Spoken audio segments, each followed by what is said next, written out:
I was just about to take a late-night shower, scrubbing away another exhausting day at the office, when the doorbell rang. It was 11:30 p.m., too late for visitors, but early enough that ignoring it would just leave me wondering.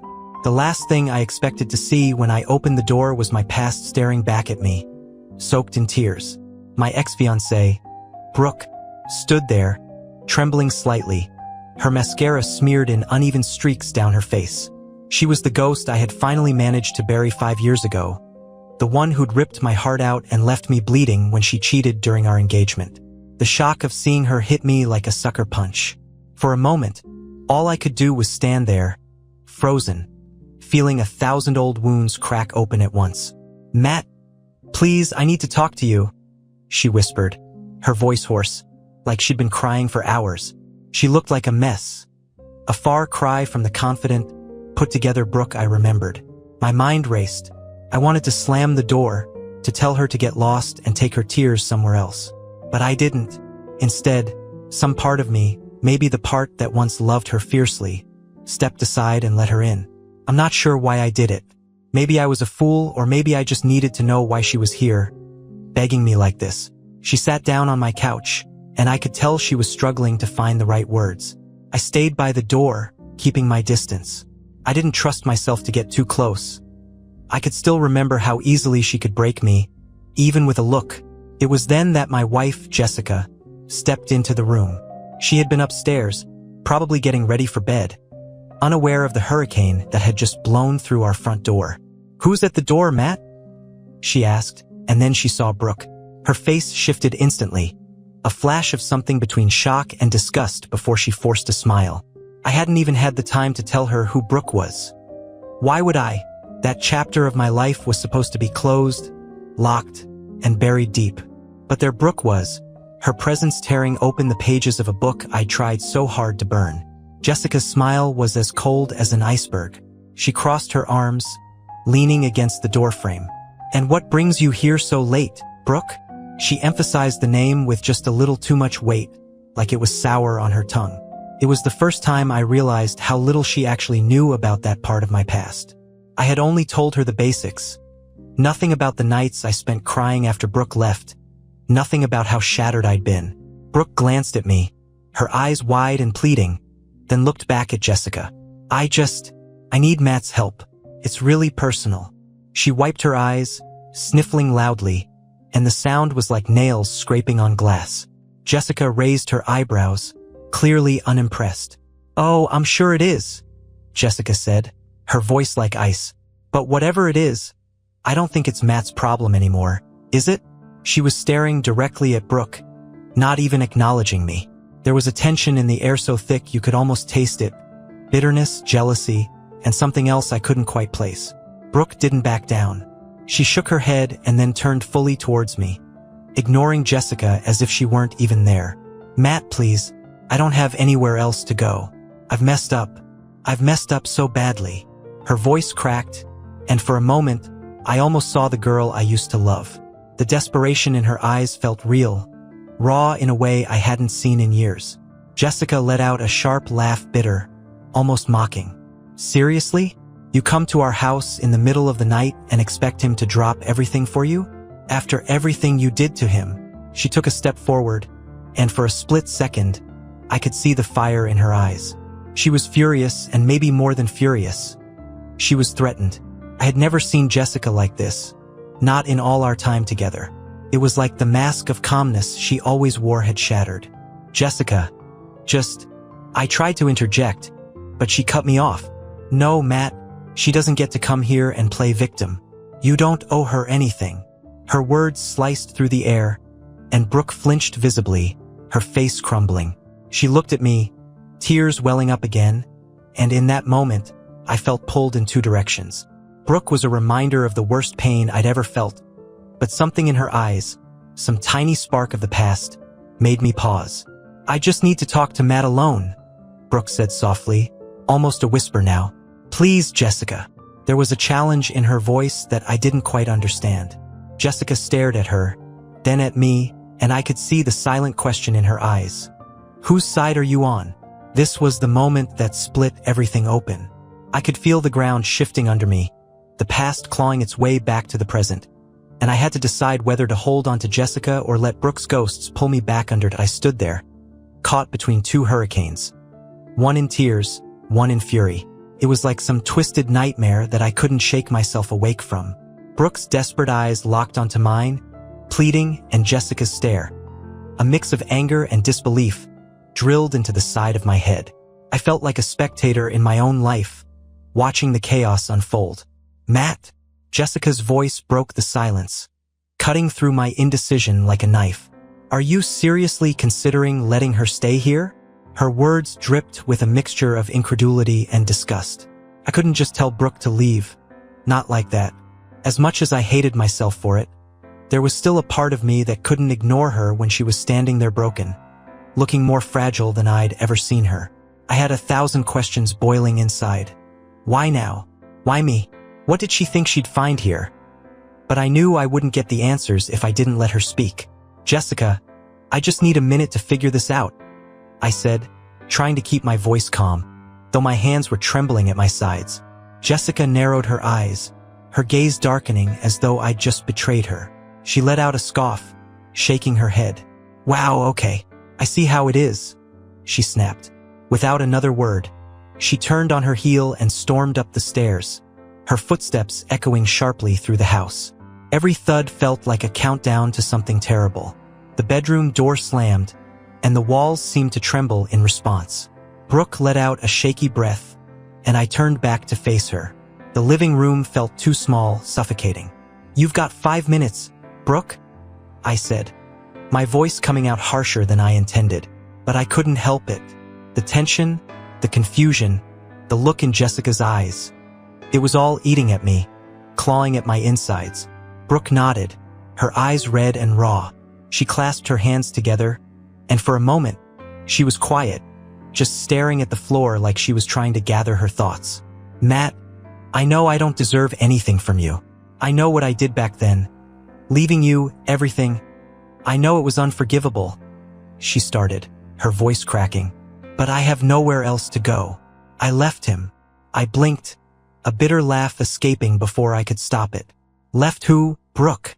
I couldn't keep the sarcasm out of my voice. "The guy you cheated on me with? The one you left me for?" Her eyes flinched at the words, and she looked down, shame painting her features. "Yes," she whispered. "Travis. We got married, and for a while I thought I was happy. But then things got bad. He started drinking, getting violent. I didn't have anyone to turn to, Matt." Her voice broke, and the tears spilled over again, running down her face unchecked. She looked so different now, so unlike the Brooke I once knew. The Brooke who used to be so sure of herself, so unbreakable. I took a deep breath, trying to push down the surge of emotions her words brought up. I remembered Travis, the guy who showed up at our engagement party, the one she swore was just a friend. I remembered how she had looked at him when she thought I wasn't watching, the way they'd laugh at some inside joke while I stood on the outside. The memory tasted like ash now, and the rage bubbled up, threatening to spill over. "So you thought, you'd come here, and I'd just take you back in?" I said, the words sharper than I meant them to be. Brooke winced, and for a moment, I almost regretted saying it. Almost. "No, I didn't. I know you won't forgive me. I know that." She paused, her voice cracking with every word. "But I had nowhere else to go. I just need a place to stay for a few days, until I figure things out." She looked up at me, her eyes filled with something I hadn't seen in her before. Something raw, broken. But before I could respond, there was a loud noise from upstairs. A door slamming again, then Jessica's voice, sharp and angry. She was coming back down, and she wasn't alone. She was dragging a suitcase. My stomach dropped. "Jessica, what the hell are you doing?" I called out, but she didn't stop. She reached the bottom of the stairs, her face a storm of fury and heartbreak. She didn't even look at Brooke. Her eyes were fixed on me, blazing with a kind of anger that cut straight to my core. "What am I doing?" she said, her voice dripping with venom. "I'm leaving, Matt. Clearly, you've got unfinished business here." She gestured at Brooke, her hand shaking. "I'm not going to sit around while you play hero for her." The words hit me like a slap. "Jessica, wait. This isn't..." I started, but she cut me off with a raised hand. "No, Matt. I've spent years loving you, trusting you, and you can't even choose me over a woman who destroyed you once." Her voice wavered, just for a moment, before she swallowed and set her jaw again. "I'm not going to be second place in my own marriage." Brooke sat silently, her eyes darting between us, tears still streaming down her cheeks. I could feel my world coming apart at the seams.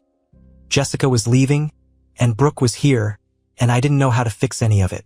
I had thought the worst was over 5 years ago when Brooke left me, but standing there, watching Jessica roll her suitcase towards the door, I realized that the worst was happening right now.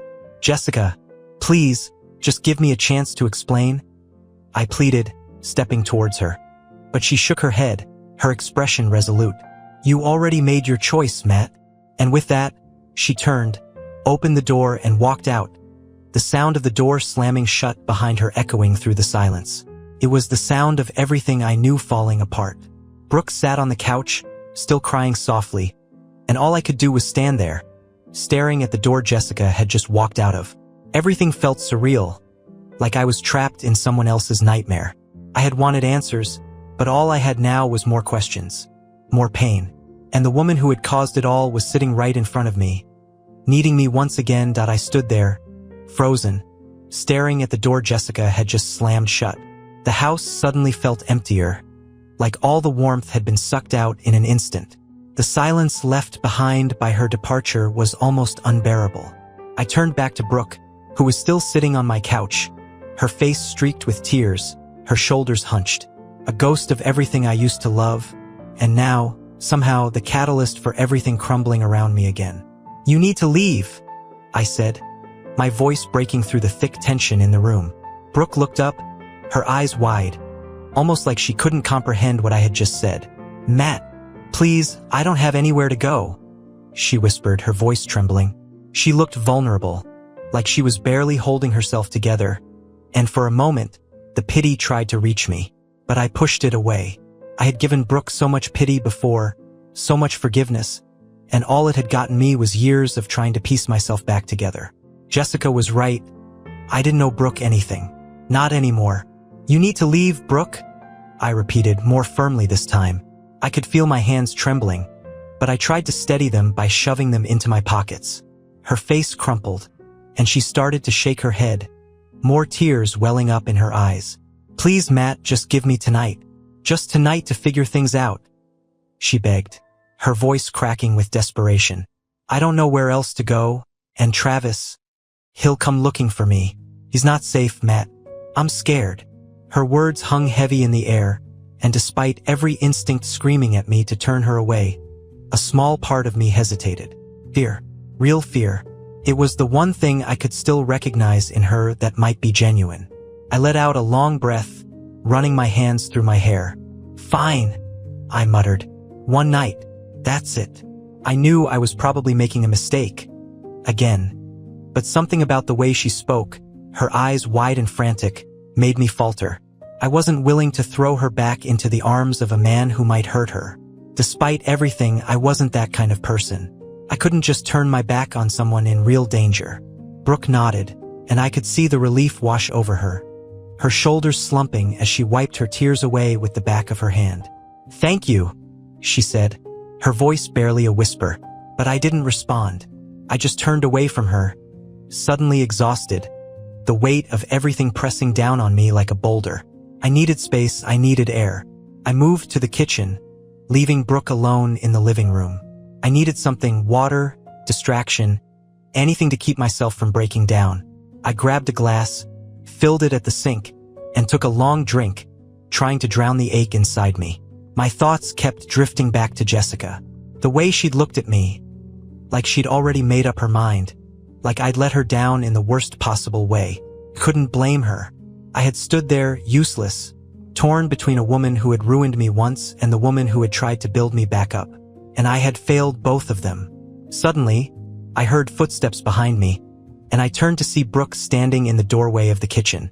She looked lost, her eyes red from crying, her body almost shivering with nerves. She was still that perfect mix of beautiful and broken, the kind of image that used to pull at my heartstrings, but now it just left me feeling hollow. "Matt, I really am sorry," she said softly. For everything. I know I've messed up so much, and I know I don't deserve anything from you." She paused, her voice trembling as she spoke. "But I didn't know where else to go. You're the only person I've ever known who's kind enough to even give me a chance." "Kind?" I let out a bitter laugh. "Brooke, if I were kind, I wouldn't be here with you right now. I'd be with my wife, trying to convince her not to leave me because of you."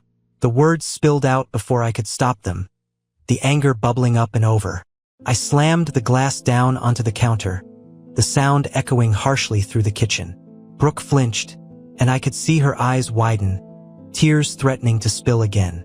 "Matt, No, Brooke, just stop," I snapped, cutting her off. I could feel my chest tightening, all of the emotions I had kept bottled up for years threatening to erupt.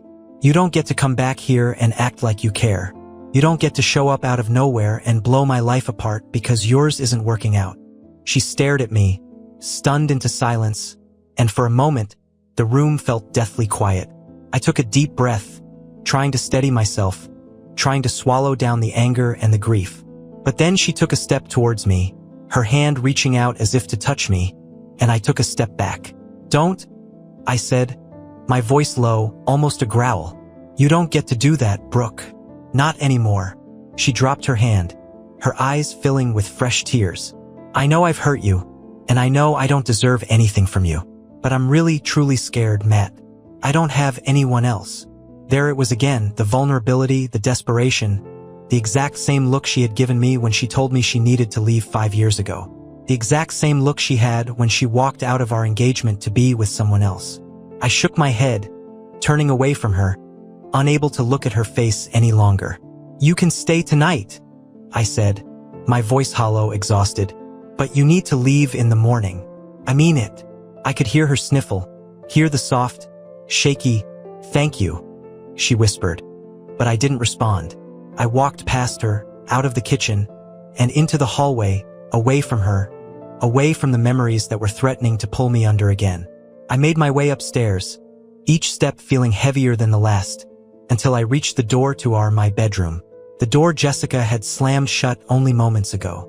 I opened it and stepped inside. Everything was as she'd left it. The open closet, the empty hangers where her clothes used to be, the mess of shoes she had pulled out in her rush to pack. I sank down onto the edge of the bed, the weight of everything finally crashing down on me. The room still smelled like her, and that was the hardest part. The reminder that she had been here, and that now she was gone, and I didn't know if I'd ever be able to bring her back. And downstairs, Brooke was still there, a ghost I had let back into my life, tearing apart everything I had tried to build since she left. I didn't sleep that night. I sat on the edge of the bed until the moonlight faded and dawn began to creep in through the curtains. My thoughts were a whirlwind, a mix of Jessica's angry face, Brooke's pleading eyes, and the relentless question that I couldn't seem to answer. Why did I let her in? The house was unbearably silent. Jessica's absence echoed through every empty corner. I stared at the spot on the bed where she used to sleep, the pillow still indented from her head. The emptiness beside me felt like a canyon, wide and impossible to cross. After what felt like hours of staring at the emptiness, I forced myself to move. I couldn't just sit there, drowning in what I had lost. I had to do something, even if I didn't know what that something was. I made my way downstairs, expecting to find Brooke asleep on the couch, but instead, she was sitting at the kitchen table. She had found an old hoodie of mine and wrapped it around herself, her hair messy, her eyes swollen from crying. She looked up when I entered the room, her gaze searching my face for something. Maybe forgiveness, maybe just acknowledgement. But I didn't have anything to give her. "Morning," she said softly, her voice barely more than a whisper. She was trying to smile, but it looked forced, strained. I ignored her, moving to the counter to start the coffee machine. I needed something to cut through the exhaustion, something to focus on besides the mess of emotions still swirling inside me. "Matt, I know you're angry with me," Brooke continued, her voice cracking slightly. "I know you probably hate me. I wouldn't blame you if you did." I could feel her eyes on my back, waiting for a response, but I didn't turn around. The coffee machine hummed, filling the room with the smell of brewing coffee, but it did nothing to ease the tension. "Brooke," I don't have time for this, I said finally, my voice rough from the long night. I turned around, leaning against the counter, crossing my arms over my chest. I'm not here to hash out old wounds. You asked for a place to stay and I gave you one night. That's all. Her face fell, and she looked down at her hands, twisting them together nervously. I understand, she whispered, but I need to tell you why I came here. Why it had to be you. I sighed, rubbing a hand over my face. Brooke, I really don't care about your reasons. You made your choices and I moved on. The words felt hollow even as I said them. How much had I really moved on if I was standing here, letting her take up space in my life again? She shook her head, her eyes welling up with tears once more. Please, Matt, just listen. It's not just about Travis. It's about us. About everything I never told you. There was something in her voice, a desperation that went beyond fear, something deeper, like regret. I didn't want to hear it. I didn't want to go back to that place, to the heartbreak and betrayal, to the endless nights wondering why I wasn't enough. You're too late, Brooke, I said, my voice cold. Whatever you have to say, it doesn't change anything. You made your choice 5 years ago, and I made mine when I let you walk out of my life.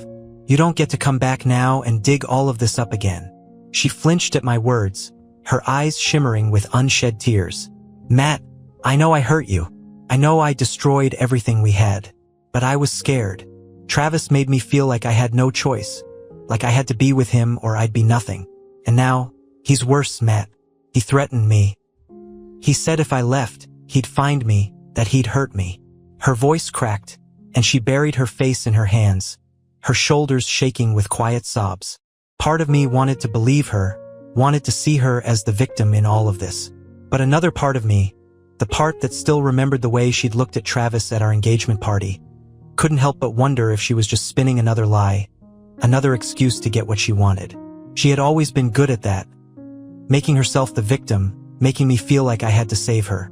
Brooke, you need to understand something, I said, my voice hardening.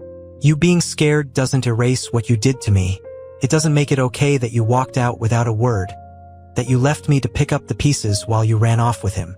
I could see my words cutting into her, her face crumpling, but I didn't stop. I loved you.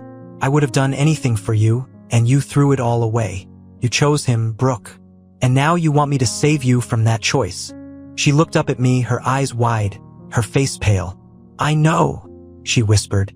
I know I don't deserve your help, but I'm begging you, Matt. I don't have anyone else. Her voice broke, and she looked at me with a kind of hopelessness that twisted something inside me. But I forced myself to stay firm. I couldn't let her back in. Not like this. Not after everything. I took a deep breath, letting the silence stretch between us before I spoke. You can stay until you figure out where to go. But that's it. I'm not getting involved in your mess with Travis. You need to understand that. The words were final. A line I was drawing between us. A boundary I wasn't going to let her cross again. Brooke nodded, her tears still falling. But she didn't say anything else. She just looked down at her hands. Her shoulders hunched as if the weight of everything had finally broken her. I watched her for a moment, feeling a mix of pity and anger. Pity for the woman she had become, anger for the way she had dragged me back into her chaos. The coffee machine beeped, and I turned away from her, pouring myself a cup. The warmth of the mug in my hands grounded me, reminded me that I was still here, still standing, despite everything that had happened in the last 12 hours. Despite Brooke being here, despite Jessica walking out, I was still breathing. I took a sip, letting the bitterness wash over me, giving me something to focus on besides the ache in my chest. I heard Brooke stand up, her footsteps soft against the kitchen floor. She paused in the doorway, her voice barely a whisper. Thank you, Matt. I mean it. I know I don't deserve it, but thank you. I didn't respond. Couldn't. Instead, I kept my eyes on my coffee, listening as her footsteps moved away, fading into the distance. I stood there for a long time, the silence settling back in, the emptiness of the house pressing down on me. It was strange, how in a matter of hours, everything I thought was solid in my life had come undone. And now I was left standing in the wreckage with no idea how to put the pieces back together again. I left the house that afternoon. I needed air, needed to get away from the oppressive weight of everything that had happened. I walked through the neighborhood, my steps heavy, my mind replaying every word, every tear, every slammed door from the night before. The weather was crisp, the kind of bright autumn day that would usually lift my spirits. But today, it felt like the world was mocking me. All sunlight and laughter while I was unraveling. I ended up at a coffee shop a few blocks away. I ordered another black coffee, more out of habit than anything, and took a seat by the window. My phone sat on the table in front of me, and I kept glancing at it, hoping for a message, a missed call, something from Jessica. But the screen remained dark, empty. It was stupid to think she'd reach out. After everything she'd said, the way she looked at me, I wasn't sure if she'd ever come back. The thought sent a pang of loss through me so sharp that it was almost physical. The doorbell chimed, and I looked up absently. My eyes caught on a familiar face, a face that shouldn't have been there. Travis. He had just walked into the coffee shop, his eyes scanning the room, his face twisted in that confident smirk I remembered all too well. My heart skipped a beat. What the hell was he doing here? He hadn't seen me yet. I watched as he moved towards the counter, ordering a drink, his demeanor relaxed, casual, like he didn't have a care in the world. And it made my blood boil. This was the guy Brooke had left me for? This was the guy who had supposedly turned into a nightmare for her, who was out to hurt her. He looked far too smug, too comfortable to be the monster Brooke had painted. I didn't think. I stood up, my chair scraping against the floor, and walked straight over to him. He looked up, startled, and for a second, his eyes widened in recognition. Then that smirk returned, and he leaned back, crossing his arms over his chest. Well, if it isn't Matt," he drawled, his voice dripping with arrogance. "Didn't think I'd run into you here. What are you doing here, Travis?" I asked, my voice low, barely restrained. I could feel the tension coiling in my muscles, my fists clenched at my sides. The thought of him showing up like this, the possibility that he had come looking for Brooke, it set something off inside me. Just grabbing a coffee. Why? Am I not allowed to be here? He raised an eyebrow, the smirk never leaving his face. He was playing with me, taunting me, and I felt a rush of anger that I hadn't felt in years. The kind of anger that had been buried since Brooke left. "Brooke told me what's been going on," I said, taking a step closer, my voice barely a whisper. "She's afraid of you, Travis. She said you've been threatening her." His expression changed, just for a second. A flicker of annoyance, of something darker, crossed his face, and then he laughed. A cold, empty sound. "Oh, she told you that, did she?" He leaned forward, his voice dropping. Brooke always was good at spinning her little stories, making herself the victim. He shook his head, a sneer twisting his lips. "Let me guess. She's staying with you, isn't she? Running back to her old safety net." His words hit me like a punch. The casual way he dismissed her fear, the way he talked about her like she was just some problem to be dealt with, it made my skin crawl. But more than that, it made me question everything Brooke had said. Was she lying? Was this just another manipulation? I didn't want to believe it, but the way Travis spoke, the way he seemed to know exactly how to twist the knife, it left a doubt I couldn't shake. "Get out of here, Travis," I said, my voice shaking. "Just leave her alone. Whatever happened between you two, it's over." He laughed again, a cruel smile on his face. "Oh, you think it's that simple? You think you can just step in and play hero again?" He leaned in, his eyes narrowing. "Brooke's made her bed, Matt, and you're a damn fool if you think she's changed. She's always been like this. Running when things get hard, playing people off each other to get what she wants." I clenched my jaw, my hands balling into fists. I wanted to hit him, wanted to wipe that smug expression off his face. But I knew that would solve nothing. It would just make everything worse, and it wouldn't help Brooke. It wouldn't bring Jessica back. Travis must have seen something in my face, because his smirk widened. He took a step back, raising his hands as if in surrender. "Fine, whatever. I'll leave you two to your mess. Just remember, Matt, people don't change. You'll see that soon enough." With that, he turned and walked out of the coffee shop, leaving me standing there, my heart pounding, my mind racing. I stood there for a long moment, staring at the door, trying to make sense of everything he had said, trying to piece together the truth from the lies. I went back to my table, sinking into the chair, my coffee now cold and forgotten. Travis's words echoed in my mind. She's always been like this. The doubt gnawed at me, growing with every passing second. Had Brooke really changed? Or was this just another game, another manipulation to get what she wanted? I thought about Jessica, about the way she had looked at me when she left, the anger and hurt in her eyes. She had seen it, hadn't she? She had seen what I was too blind to notice, that Brooke was still the same, still capable of destroying everything in her path. And I had let her in. I had let her sit in my house, sleep under my roof, and now I didn't even know if any of it was real. I had to get back. I had to know. Whether it was true, whether Brooke had lied to me again, whether I was just a pawn in whatever twisted game she was playing. I left the coffee shop, my mind spinning, my heart pounding with a mix of fear and anger. When I got home, the door was slightly ajar, creaking open as I pushed it. My stomach tightened with dread. "Brooke," I called out, stepping inside. The house was eerily quiet, the air thick with tension. I walked into the living room, my eyes scanning the space, and that's when I saw her. Sitting on the floor, surrounded by old photos, her face streaked with tears. She looked up at me, startled, her eyes wide. "Matt, I didn't mean to go through your things," she said, her voice trembling. I found these and I couldn't help it." She held up a photo, one of me and Jessica, taken on our honeymoon. We looked so happy, so carefree, felt like a lifetime ago. "Why are you doing this, Brooke?" I asked, my voice raw. I could feel the anger, the confusion, boiling over. "Why are you here? What do you really want from me?" She stared at me, her eyes filled with tears, her hands trembling. "I don't know, Matt," she whispered. "I thought I needed you. I thought you were the only one who could help me. But now, I see what I've done. I've ruined everything. I've hurt you again, and I didn't even mean to." Her voice broke, and she looked down at the photo, her shoulders shaking. I wanted to believe her. I wanted to think that she was being sincere, that the tears were real, that the regret was genuine. But Travis's words echoed in my mind, and the doubt wouldn't leave. People don't change. I knelt down, picking up the photos, my hands shaking.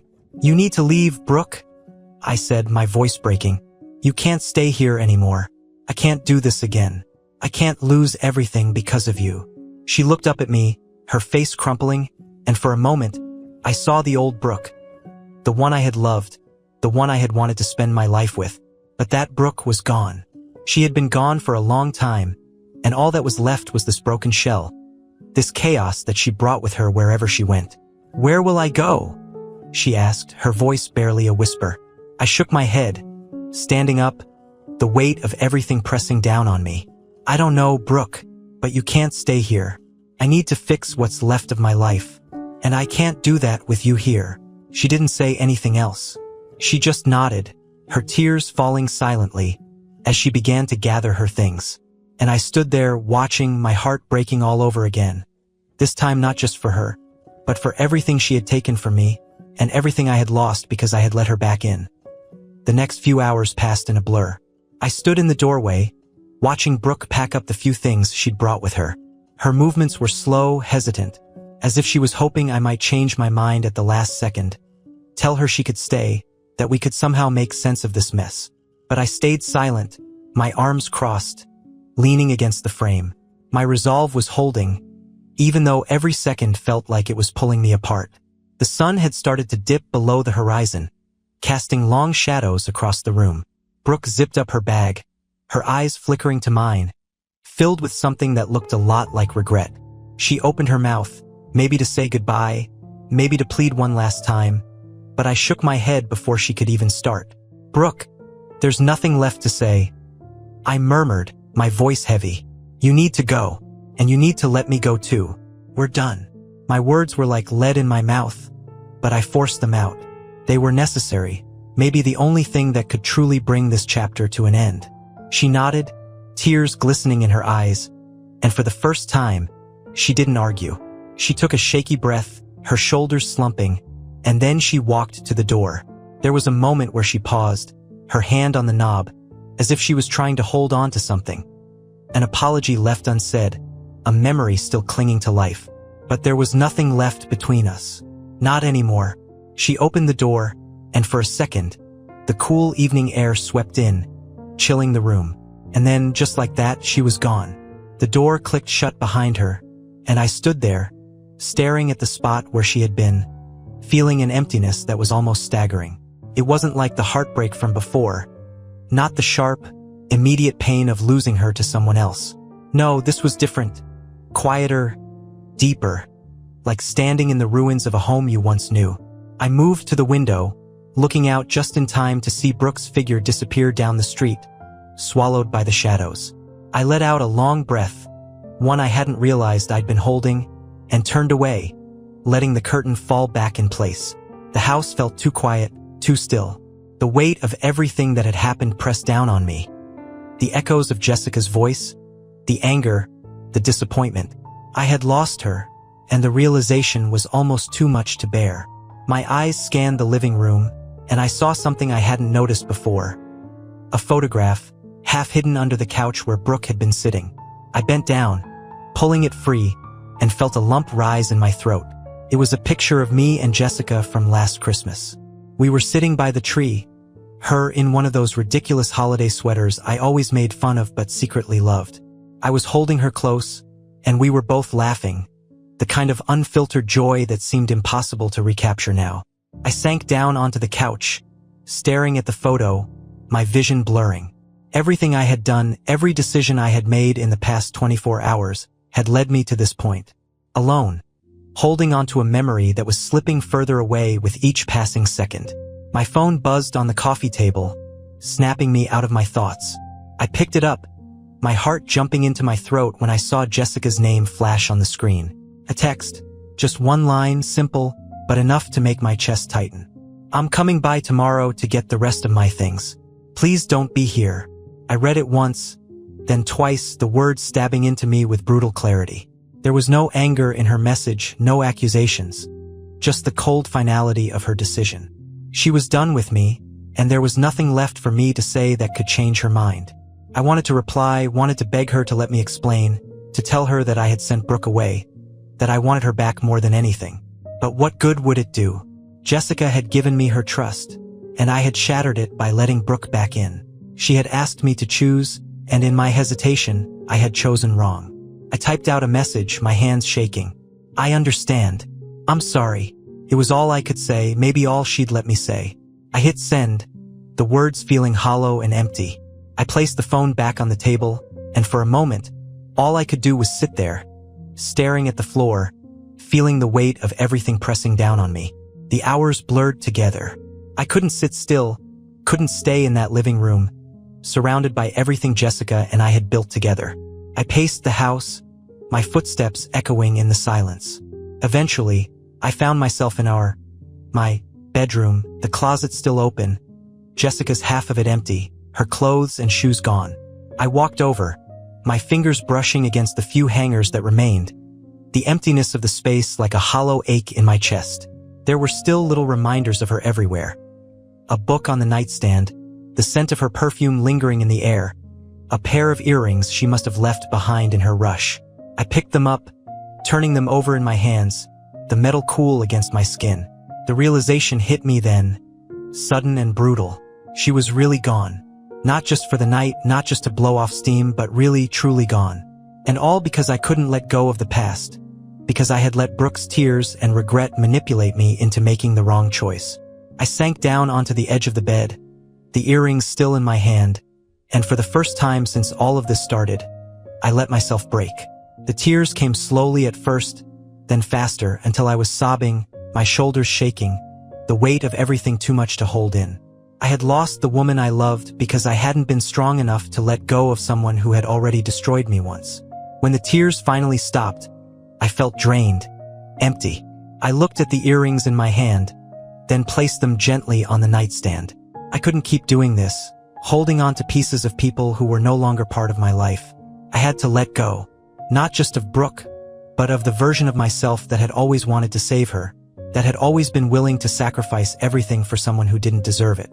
I stood up, wiping my face with the back of my hand, and walked out of the bedroom, The house was still and silent, but for the first time, it didn't feel like it was closing in on me. It was empty, yes, but maybe that was what I needed. A blank slate, a chance to rebuild from the wreckage. I made my way to the front door, opening it and stepping outside. The night air was cool, crisp, and it felt like I could finally breathe. I stood there for a long moment, looking up at the stars, letting the quiet of the night wash over me. I didn't know what was going to happen next. If Jessica would ever come back, if I'd ever find a way to make things right again. But for the first time, I felt like I could move forward, like I could finally let go of the ghosts that had haunted me for so long. Brooke was gone. Jessica was gone, at least for now. And all that was left was me. Alone, but maybe, just maybe, ready to start over.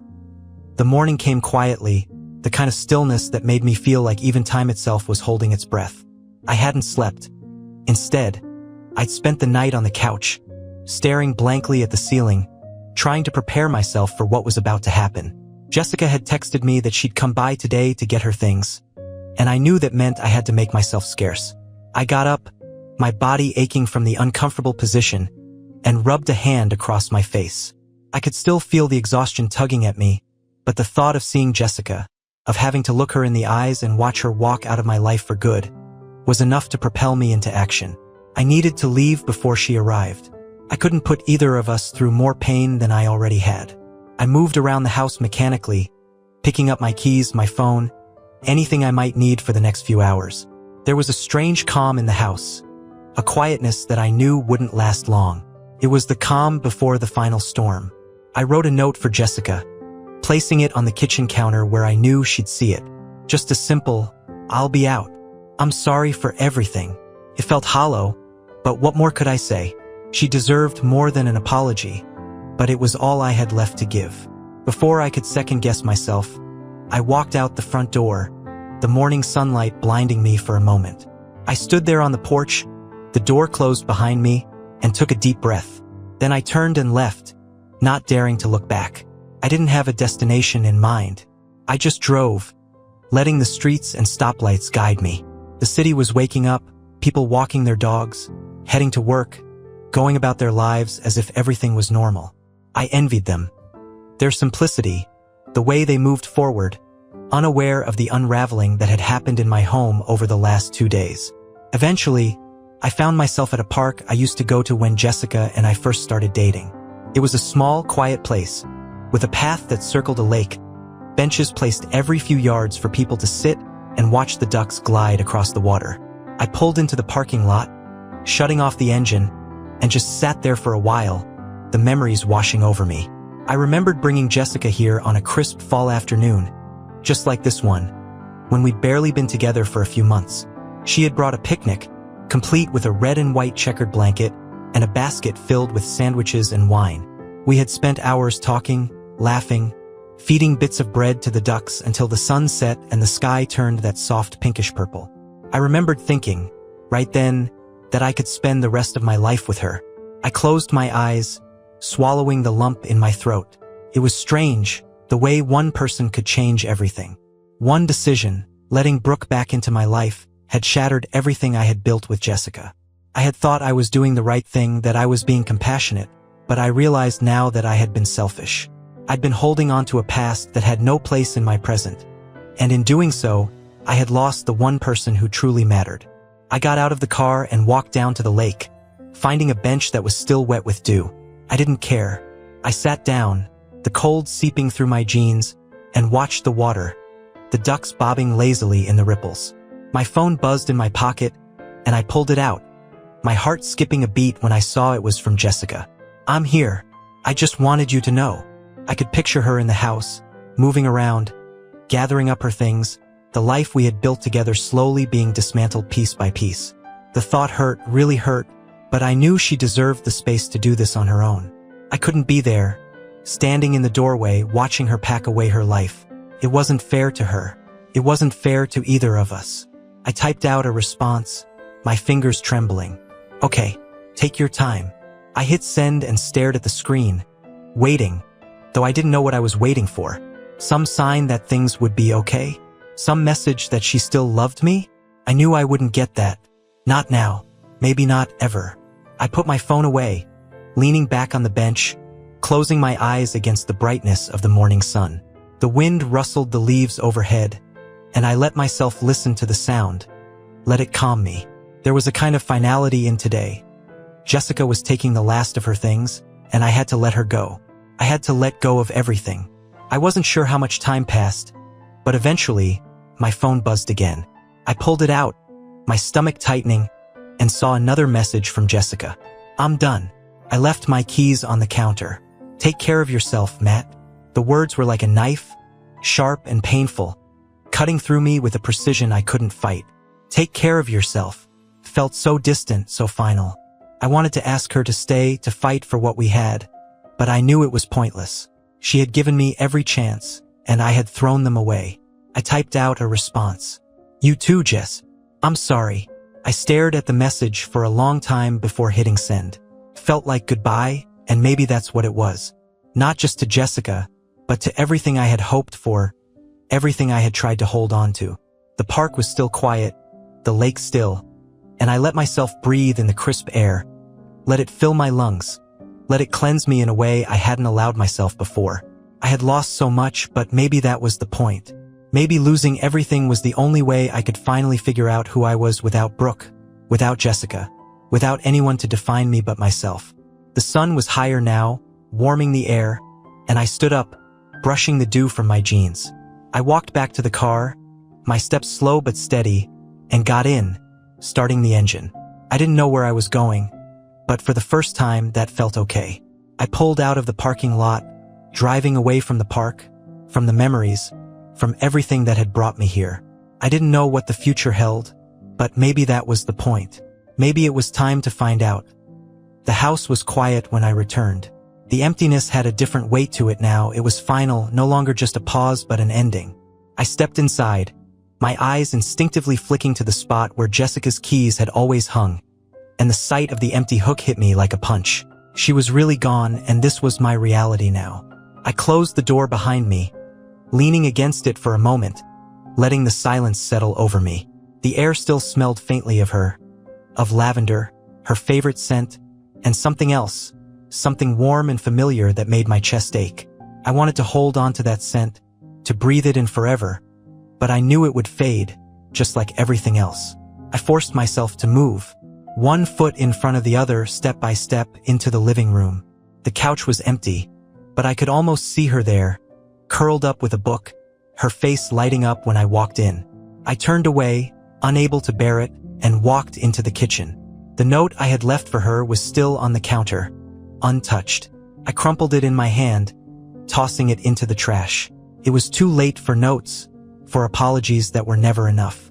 I made myself some coffee, the simple routine grounding me in the present. The sound of the machine, the warmth of the mug in my hands. It was something solid, something real, and I clung to it. I took a deep breath, leaning against the counter, staring out the window at the backyard. It looked the same as it always had, but it felt different now, like it belonged to someone else. I didn't recognize this life, didn't recognize the person I had become over the last few days. I carried my coffee to the dining table and sat down, staring at the empty chair across from me. This was where Jessica and I had shared countless dinners, where we had laughed and talked and planned our future. And now it was just me, alone, with nothing but memories that hurt too much to hold on to. My phone buzzed on the table, and I reached for it, my heart jumping for a moment, hoping, always hoping, despite everything, that it might be Jessica. But it wasn't. It was a message from an unknown number. "Matt, it's Brooke. I just wanted to say thank you for everything. I know I messed up. I'm sorry for all the pain I caused. I'm gonna try to make things right for myself, finally. I hope you can find happiness too." I stared at the message, a strange mix of emotions welling up inside me. Anger, sadness, pity. But mostly I felt exhausted. Brooke had always been like this, making her mistakes and then trying to apologize as if that could fix everything. As if words could undo all the damage. I wanted to be angry with her, but I couldn't. She was as lost as I was, and maybe that was why I had let her in again, because some part of me thought I could save her, even when I couldn't save myself. I put the phone down, not bothering to reply. There was nothing left to say to Brooke. She had been a chapter in my life that I had to close, and I finally had. I had tried to save her once, but I couldn't do it again, not at the cost of everything else. I had learned that lesson the hard way, and now it was time to move forward. I finished my coffee, the house still quiet around me. There was a kind of emptiness that I was starting to get used to, an emptiness that I knew I would have to fill somehow. I couldn't keep living like this, clinging to the past, to ghosts that didn't belong in my life anymore. I stood up, taking the mug to the sink, and then I paused. There, on the windowsill, was a small potted plant, a succulent that Jessica had bought on a whim at the farmer's market months ago. It was the kind of plant that was supposed to be impossible to kill, but I had never been good at keeping things alive. It had started to wilt, its leaves turning brown, and I realized, with a pang of regret, that I hadn't even noticed it before. I picked up the pot, cradling it in my hands. It was still alive, barely, and I knew I could save it if I tried. I turned on the tap, letting the water run over the soil, watching as it soaked in, the leaves slowly plumping up again. It was such a small thing, but it felt like a start. Like maybe, just maybe, I could still fix something in my life. I set the plant back on the windowsill, letting it catch the morning sunlight, and I looked around the kitchen, at the life that Jessica and I had built together. It was over, but that didn't mean everything was lost. I still had the pieces, even if they were broken, and maybe it was up to me to decide what to do with them. I walked through the house, room by room, picking up the remnants of our life together. Jessica's book on the nightstand, her earrings on the dresser, the holiday photo we had taken. I gathered them all, placing them in a box, and then I sat down, staring at it. It felt like a goodbye.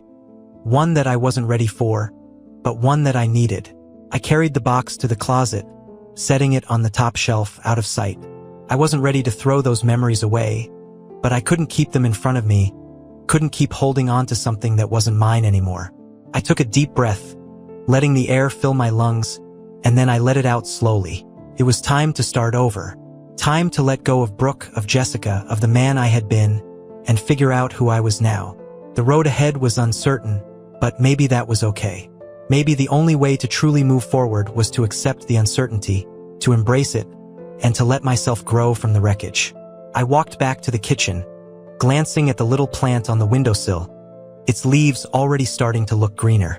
And for the first time in what felt like forever, I allowed myself a small, tentative smile.